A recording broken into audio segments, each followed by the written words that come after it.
What's up, everybody? It's your boy Big Samoan, and today we're talking about the cost of owning a used Dodge Challenger. Now, I knew the risk. I do a lot of work myself on my cars and stuff like that, so I was hoping that whatever was wrong with it, I could fix it myself. And if not, I do have some backup, and that's pretty much how it went down. So we're gonna talk about it because there's some things that I wasn't able to film. I was too busy working. I'm in recovery. I crashed my 2009 Chevy Cobalt back in January, so I still have hip issues, knee, leg, you freaking name it. I still walk with a cane and everything. But I've been doing pretty good. I'm in good spirits and stuff like that. And the Challenger has been good rehabilitation for me. I just want to get back on the road, man. I want to cruise. That's kind of what I like to do, is cruise. And I'm not big on racing. And I know the Challenger, there's a lot of stigma behind it. You know, you got the Hellcat, you got the Red Eye, you got the Demon. I mean, you name it.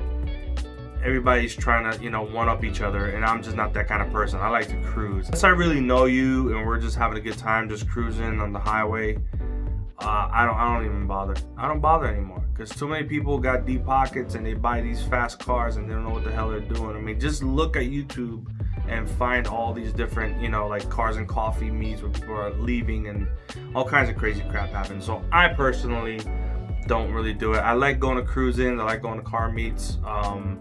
And I just love chilling, man. I just love chilling. When I have a bad day, I take the long way home, man. That's just me. I just love chilling in my car. I'm a 3-pedal guy, so I've never owned a car that didn't have 3 pedals.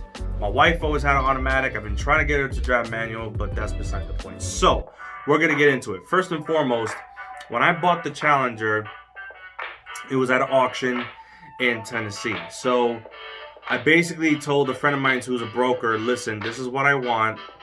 I didn't give him any specifics. I just said, look, I want a Dodge Challenger. I know it's going to be used. I know it's going to be, quite a few years old. But if you could find me one under 10 grand, let's go for it, So he sends me these pictures, and they're actually the pictures of his computer screen. And I was like, okay, it looks cool, but I couldn't really see what the paint job looked like. And I was like, oh my God, this is going to be scary, man, because this is like buying it sight unseen. There was no good interior shots. There was no good high def pictures of it.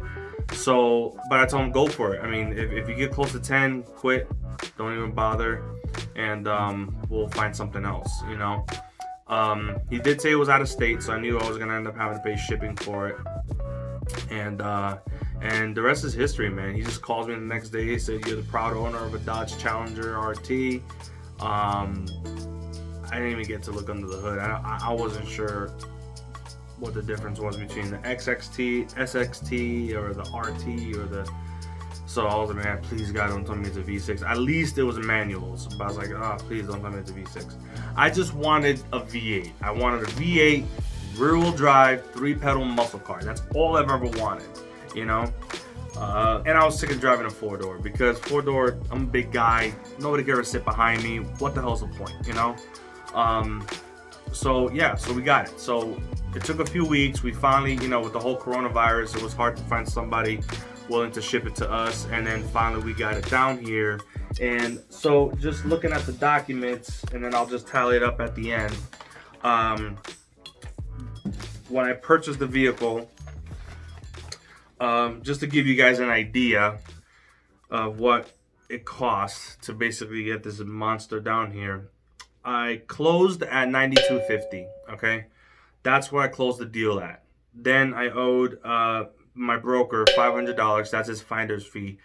It doesn't matter what the price of the car is. I mean, he could find you a $500,000 car, and it's still $500 for him. That's just how he rolls. He's a really cool guy. But for me, being on a tight budget, I was like, shit, I wish it was like 200, but whatever. I gave him the 500.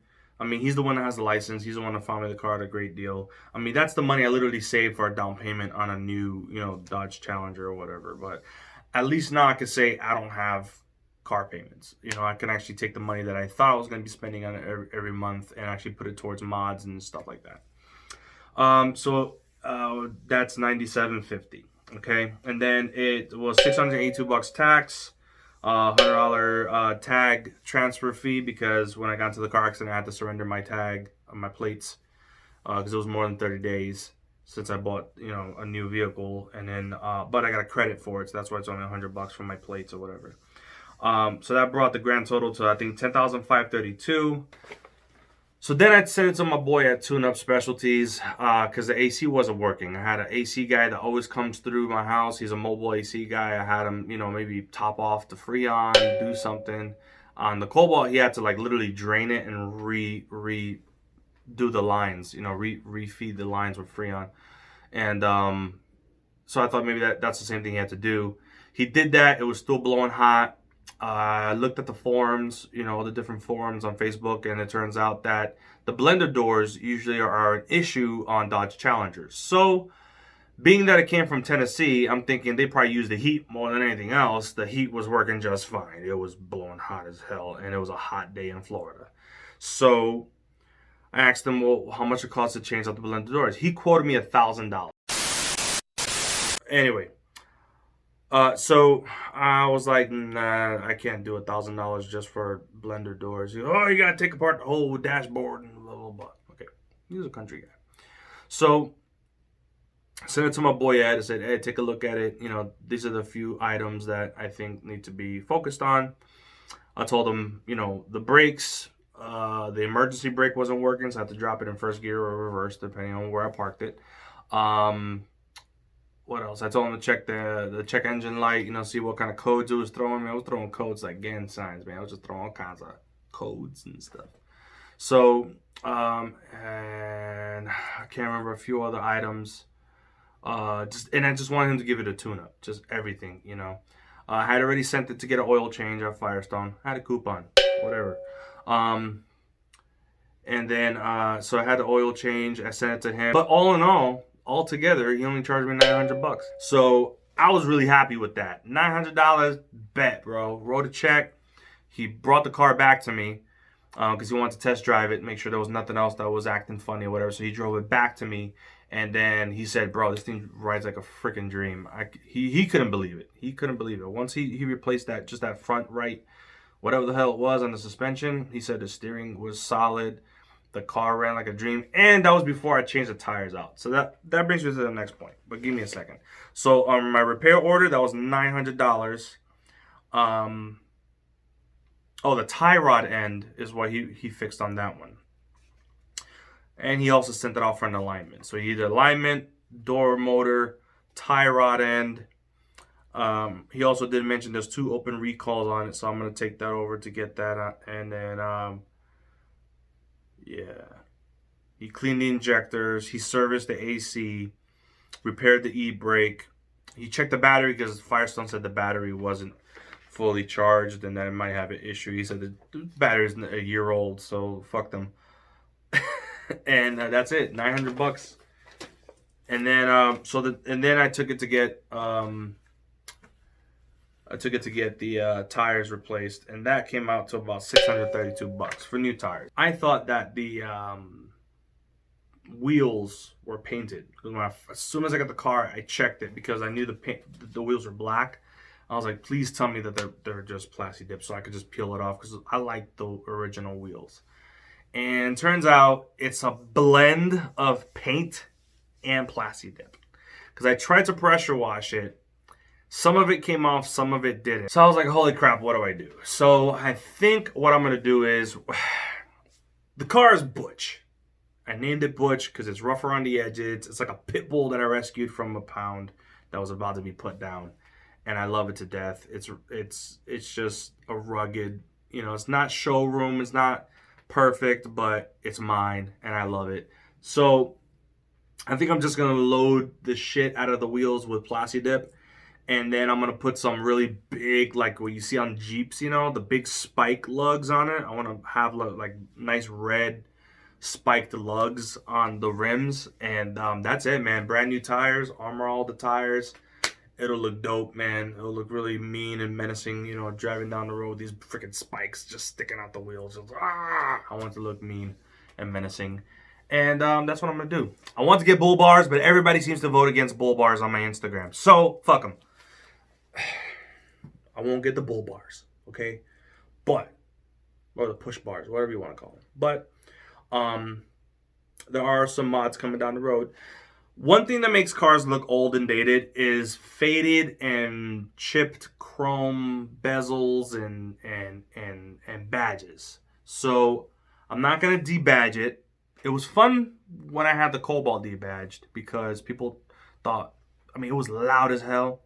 So they thought it was an SRT4 from the back. From the front, it kind of looked like a Honda Civic because it had those teardrop kind of headlights.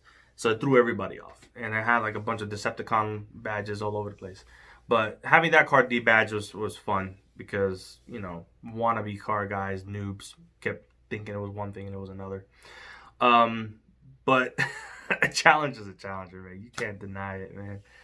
It is what it is, and I want it to look nice. So we're going to be peeling off the badges that are on there and putting down some... we're going to be putting down some new badges on the sides. On the quarter panel, it's going to just say 345 Hemi. On the hood, where it says Hemi, I found some nice red and chrome logos to kind of... I'm trying to add a little more red to it since I'm keeping the red stripes down the side.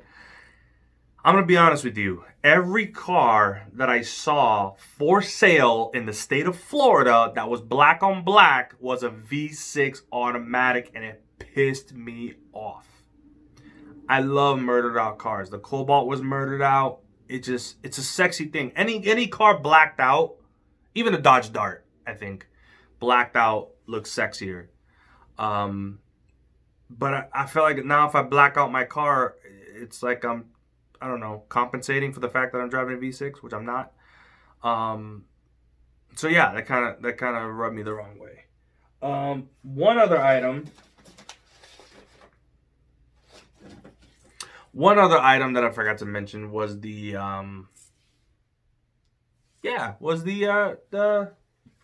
muffler. So with the muffler delete, I spent about $230. I know people looking at me stupid like, man, I have a cousin Pedro, he could do it for like, $70. I don't care. I don't care. I wanted to make sure I took it to a reputable place. I asked around. These people do great work, and that's what I did, okay? I'd rather pay a little extra more because my grandmother used to say, lo barato sale caro, papi.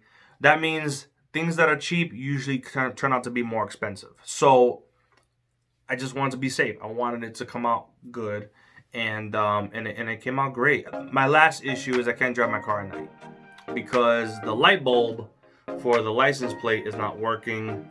I've checked all the fuses. I've changed out the bulb 3 times, and it's still giving me problems. So we're gonna have to just play it by ear and see what happens, and hopefully somebody has a solution for me. So that'll probably be next week's episode on Big Guys Rides. And we also have some neighbors that have some awesome cars. I'm going to be reaching out to them to see if they want to feature their car on my channel. And I'm hoping they will because a lot of them I see at the Orlando cruising meets. So we'll see what happens there, guys. So yeah, we have a lot of plans for this channel. It's not just me vlogging every week about all the stupid little things that are wrong with my car. I will be featuring content and builds and just goals, man. I want to see other cars and get some ideas and stuff like that for my Challenger build. So thanks for watching, guys. I love you. Please like and subscribe, and we'll see you soon, man. Peace.